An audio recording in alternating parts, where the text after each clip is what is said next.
میرا مسئلہ ہی صرف یہ ہے کہ کیا یہ اجازت دی جا سکتی ہے کہ کوئی انسان اگر مسلم گھرانے میں پیدا ہوا ہے اور وہ اپنے ویوز، اس کے کوئی بھی ریزن ہو سکتے ہیں، اگر وہ اپنے ویوز ورلڈ ویو بدل لیتا ہے تو کیا اس کو زندہ رہنے کا حق دیا جا سکتا ہے یا نہیں؟ بالکل، میں نے تو پہلے ہی کہا کہ ویوز بدلنے پر سزا نہیں ہے، ویوز کو پروموٹ کرنے پر سزا ہے. اور میں یہاں پہ چونکہ جب جی میں اضافہ کرنا چاہ رہا ہوں مولانا یہاں پہ کچھ. اگر ہم جو یہ کہہ رہے ہیں بہت اچھی بات کہہ رہے ہیں کہ ویوز کو رکھنے میں کیا پریشانی ہے، لیکن یقیناً اگر ہم اس طرح کے ویوز رکھیں جس سے سامنے والے کو نقصان پہنچ رہا ہے، اگر ہم ایسے خیالات کا اظہار کریں، ایسے نظریات کا اظہار کریں جن سے متاثر ہو کر لوگ اگر دوسرے کو مثلا نقصان پہنچا رہے ہیں، تو کیا یہ ایکسیپٹیبل ہے؟ نہیں ہے. ممکن ہے کہ ہمارے ایک ویو کے ذریعے کسی کا قتل کر دیا جائے، ممکن ہے ہمارے کسی نظریے کے ذریعے کسی کا قتل کیا جائے.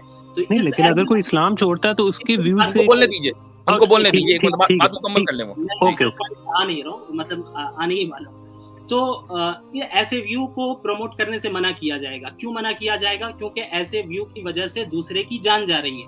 اور جب ایک انسان اسلام کو چھوڑ دے رہا ہے تو اسلام کو چھوڑنے کے بعد جب وہ اپنے آپ کے حساب سے ویو، ہمارے نزدیک وہ ویو نہیں ہے، جیسا کہ مولانا نے بتایا کہ خیال اور عقیدے میں فرق ہے، تو وہ جب اسے پروموٹ کر رہا ہے تو اس سے متاثر ہو کر ایک بڑی تعداد بھی دین حق سے پھر سکتی ہے، اور جن کی سزا ہمیشہ ہمیشہ جہنم میں جلنا ہے.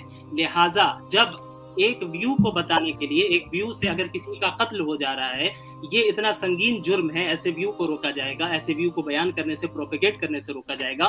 تو ایک ایسا ویو جس سے ہزاروں اور لاکھوں انسان جہنم میں جا سکتے ہیں، یہ قتل سے زیادہ سنگین ہے. اس وجہ سے اس پر حد نافذ کرنا بہت ضروری ہے، کیونکہ ہمارا عقیدہ فیکٹ ہے، یعنی یہ کوئی تھیوری اچھا، نہیں ہے. ایک چیز یہ بھی ہے، بہت اچھی بات کہی آپ نے. اور اسٹوئک صاحب، تھوڑا سا آپ جس جگہ سے آتے ہیں نا وہاں ایک واقعی مسئلہ ہے، اور ہم جس جگہ سے آتے ہیں وہاں بھی ایک مسئلہ ہے. یہ مسئلہ ہے موب لنچنگ کے. جب موب لنچنگ ہوتی ہے، یعنی پبلک جب کوئی لا اپنے ہاتھ میں لے لیتی ہے، تو پھر سوال لا کے بارے میں کیا جاتا ہے، جبکہ سوال لا اینڈ آرڈر کے بارے میں کیا جانا چاہیے. تو آپ کے یہاں جو سیالکوٹ میں واقعہ ہوا، یا ہمارے یہاں انڈیا میں دن رات موب لنچنگ ہوتی رہتی ہے مسلمانوں کی، تو کوشچن پھر کہاں ہوتا ہے؟ مذہب کے اوپر چلا جاتا ہے. یعنی اگر مان لیں میں موب لنچنگ کی وجہ سے ہندوازم کو بیش کرنے لگوں، یہ کہوں کہ نہیں ہندوازم خراب ہے، یہ انجسٹیفائڈ ایک عمل ہوگا. یہ میرے لیے مناسب نہیں ہوگا کہ میں ہندوازم کو برا کہوں اس بنیاد پر. ہاں، میں یہ کہوں گا کہ لا اینڈ آرڈر کا مسئلہ ہے، گورنمنٹ فیل ہے. ایسے ہی آپ گورنمنٹ کو بلیم کریں، نہ کہ اسلام کو. تو اسلام نے تو واضح رول دے رکھے ہیں کہ بھئی اگر آپ جو ہے کسی ایسے اسٹیٹ میں جو پیور 100% اسلامک ریاست ہے، آپ وہاں اپنے جو اینٹی اسلام ویوز ہیں ان کو آپ پروموٹ نہیں کر سکتے.